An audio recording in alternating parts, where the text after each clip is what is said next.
Hi viewers, welcome to our channel. ప్రస్తుతం మనతో పాటు సీనియర్ జర్నలిస్ట్ దాము బాలా సార్ వారితో మాట్లాడదాం.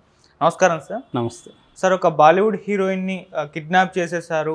15 రోజుల పాటు గెస్ట్ హౌస్లో ఉంచి టార్చర్ పెట్టారు. అది కూడా చేసింది ఎవరో కాదు, వైసీపీ నాయకులు అని చెప్పేసి ఒక వార్త ఇప్పుడు మొత్తం హాట్ టాపిక్గా మారిపోయింది సార్. అసలు వైసీపీ నాయకులు ఈ బాలీవుడ్ హీరోయిన్ని కిడ్నాప్ చేయడం ఏంటి, ఎందుకు చేస్తారు, అసలు ఏం జరిగింది సార్?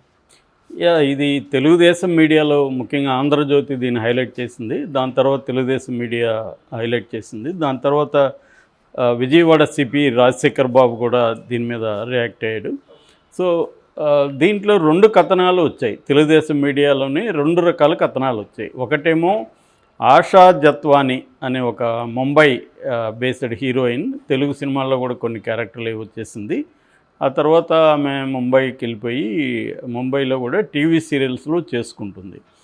ఆమెకు ఒక వైసీపీ రాజకీయ నాయకుడు కొడుకుకి అఫైర్ ఉంది.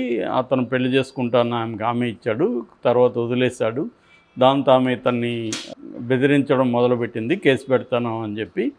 దాంతో ఇక్కడ విజయవాడ పోలీసుల సహాయంతో వాళ్ళని పిలిపించి 18 రోజులు VTPS అనే ఒక గెస్ట్ హౌస్లో, ఇబ్రహీంపట్నంలో ఉంటుంది, ఈ గెస్ట్ హౌస్లో పెట్టి ఆమెను వాళ్ళ ఫ్యామిలీ మెంబర్స్ని టార్చర్ పెట్టారు.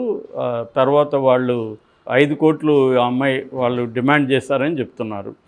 5 కోట్లు మేము ఇవ్వలేము అని చెప్పి వాళ్ళని తీసుకొచ్చి టార్చర్ పెట్టి, అప్పటికి కూడా వాళ్ళు సరెండర్ కాకపోతే వాళ్ళ మీద లోకల్గా ఎవరో ఒక ఫేక్ అతను ఇచ్చిన కేసును బేస్ చేసుకొని 5 లక్షలకి చీటింగ్ కేసు పెట్టి జైలుకి పంపిస్తామని బెదిరించేసరికి ఇంకా వాళ్ళు దారికి వచ్చి విత్డ్రా చేసుకొని వెళ్ళిపోయారు అనేది కథనం.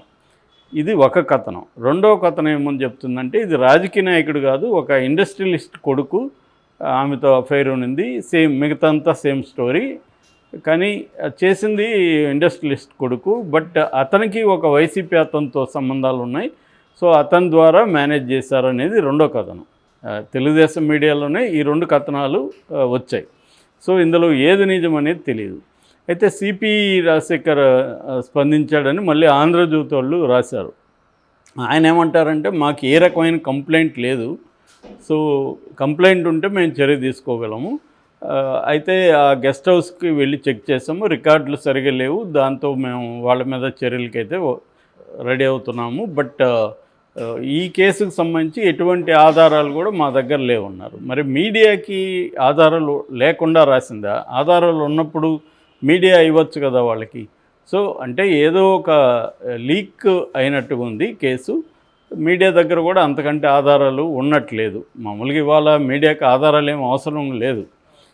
ముఖ్యంగా రాజకీయంగా మీడియా చీలిపోయినాక వాళ్ళ మీద వీళ్ళ మీద చెప్పుకోవడానికి ఏదో ఒక అదేదంటారు కదా, చీకట్లో నల్లపిల్లి కోసం గుడ్డివాడ వెతుకులాటలాగా న్యూస్ కూడా క్రియేట్ చేసేయచ్చు.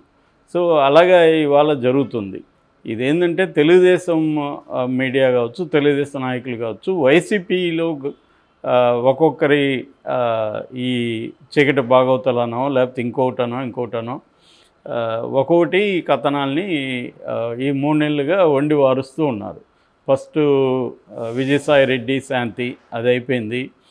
దాని తర్వాత మన దువ్వాడ శ్రీనివాసు, మాధురి, వాణి ఆ ఎపిసోడ్ కూడా కొద్దిగా ఇదైంది. దాని తర్వాత అనంతబాబు జూలైలోనే నేను కంప్లైంట్ ఇచ్చాను, నా వీడియో మార్ఫింగ్ జరిగిందనింది. అయినా కూడా తెలుగుదేశం మీడియా అప్పట్లో మాధవ్ని గోరంట్ల మాధవ్ని ఎలా చేశారో అలాగా ఒకటి చేశారు. ఇప్పుడు ఈ కథనాన్ని తీసుకొచ్చారు. మరి ఆమె ఇక్కడ కంప్లైంట్ ఇవ్వకపోతే సరే, విజయవాడలో ఇబ్బంది అయింది, ముంబైలో ఇవ్వచ్చు కదా ఆమె కంప్లైంట్. ముంబైలో ఇస్తే ముంబై పోలీసులు కూడా చర్య తీసుకుంటారు కదా, ఆమె ఎందుకు భయపడింది? మరి ముంబైలో ఇక్కడంటే ఓకే, వీళ్ళు చెప్పింది కరెక్టే, ముంబైలో నాకు అన్యాయం జరిగింది పలానా ఇదని చెప్పచ్చు. లేదు ఆమె ఇక్కడ తెలుగు ఇండస్ట్రీలో పనిచేసింది కాబట్టి హైదరాబాద్లో చెప్పచ్చు. మరి ఆమె ఎందుకు చెప్పలేదు అనేది పెద్ద క్వశ్చన్ మార్కు. రెండోది, వీళ్ళు ఎందుకు పేర్లు ఎవరిది రాయట్లేదు? ఆమె పేరు నిజానికి రాయకూడదు, కానీ ఆమె పేరు వీళ్ళందరూ రాశారు, ఆమె ఫోటోలు ప్రచురించారు. కానీ అసలు ఎవరు వైసీపీ నాయకుడు ఎవరు పేరు ఎందుకు రాయట్లేదు అంటే ఒక రకమైన భయం ఉందా? ఎందుకంటే ఇప్పుడు వైసీపీ వాళ్ళు ఒక్కొక్కరు 100 కోట్లకి 200 కోట్లకి టీడీపీ మీడియా మీద కేసులు పెడుతున్నారు. ఆల్రెడీ విజయసాయి రెడ్డి ఢిల్లీ హైకోర్టుకి వెళ్ళాడు, ఢిల్లీ హైకోర్టు కూడా అవన్నీ తీసేమనింది. అట్లాగే పెద్దిరెడ్డి 100 కోట్లకి ఇచ్చేశాడు. ఇలాగా వైసీపీ వాళ్ళు పరువు నష్టం దావా కేసులు వేస్తున్నారు విపరీతంగా తెలుగుదేశం మీడియా మీద. సో ఇప్పుడు అనంతబాబు కూడా కేసు వేస్తున్నాడు. అంటే అది నేను ఒక ఫేక్ ఇదై నాదెవరో చేశారని కంప్లైంట్ ఇస్తే నేనే చేశానని వీళ్ళు ఎలా రాస్తారు అని చెప్పి.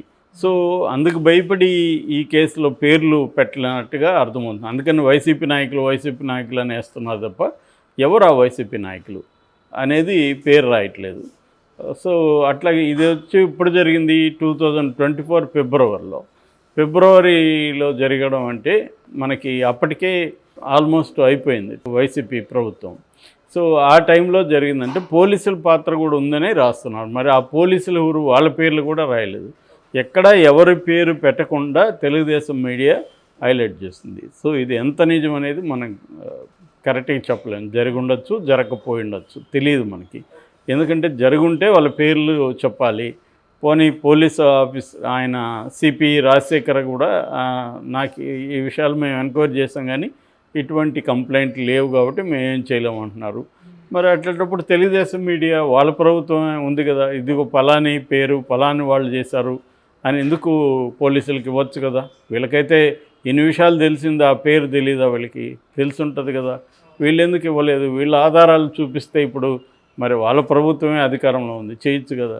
అంటే మనకి కొన్ని కనిపిస్తున్నాయి. ఇప్పుడు ఈ ప్రభుత్వం వచ్చినాక ఫైల్స్ దగ్ధము ఇవన్నీ జరిగాయి. అవన్నీ ఏమయ్యాయి అనేది ఇప్పుడు తెలుగుదేశం వాళ్ళే ప్రశ్నిస్తూ ఉన్నారు. అట్లాగే ఇసుక కుంభకోణం మీద కూడా ఆంధ్రజ్యోతి ఈనాడే అసంతృప్తి వ్యక్తం చేస్తున్నాయి.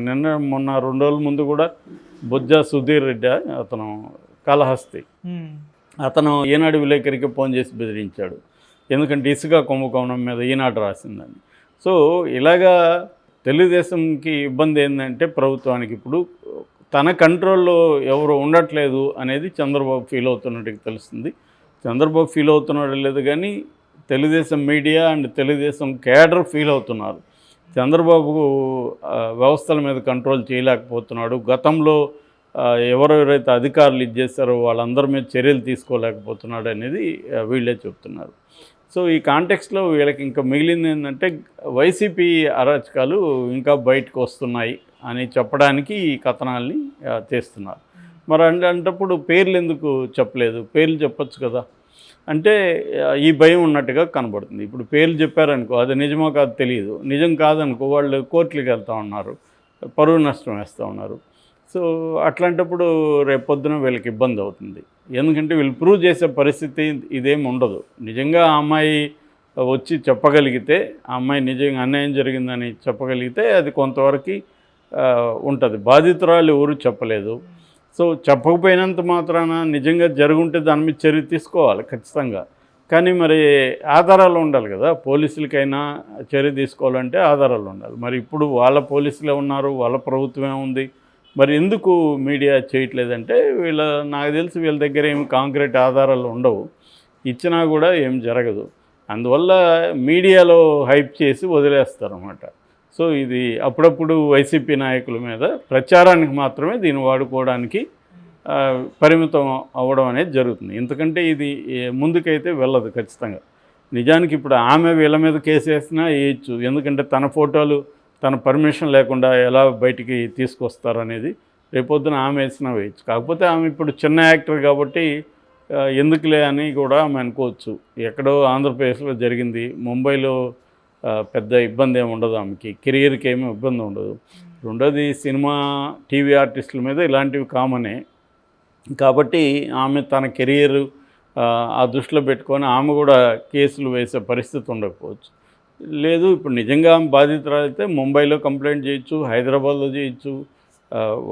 అప్పుడే కూడా పోనీ అప్పుడు సరే వైసీపీ ఉంది, ఇప్పుడు వైసీపీ లేదు కదా, ఆమెని తీసుకొచ్చి వీళ్ళే కంప్లైంట్ ఇప్పించవచ్చు కదా. మరి ఆ పని ఎందుకు చేయట్లేదు? వీళ్ళకి వైసీపీ నాయకుల మీద కోపం ఉంది, వాళ్ళు తప్పు చేశారని నీకు తెలిసినప్పుడు, డీటెయిల్స్ ఉన్నప్పుడు ఆమె దగ్గరికి వెళ్ళి ఆమె దగ్గర కంప్లైంట్ ఇప్పించి